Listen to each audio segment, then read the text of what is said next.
রাধাকে খুশি করার 3টি শক্তিশালী মন্ত্র। মন্ত্র জপে খুশি করুন রাধিকাকে, প্রসন্ন হবেন মা লক্ষ্মীও। রাধা অষ্টমীর দিন কিছু মন্ত্র জপ করলে রাধারানীকে প্রসন্ন করা যায়।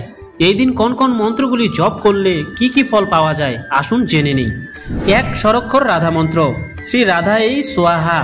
এই মন্ত্র ধর্ম, অর্থ ইত্যাদিকে প্রকাশিত করে।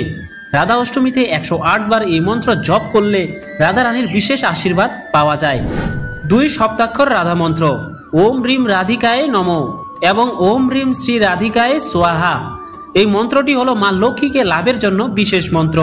রাধা অষ্টমীর দিন এই মন্ত্র জপ করলে অর্থ অভাব অনটনের হাত থেকে মুক্তি পাওয়া যায়। 3. অষ্টাক্ষর রাধা মন্ত্র, ওম রিম শ্রী রাধিকায় নমঃ এবং ওম রিম শ্রী শ্রী রাধিকায় সোয়াহা। এই মন্ত্রটিকে সর্বকার্যসিদ্ধি মন্ত্র বলে মনে করা হয়। 16 লক্ষ বার এই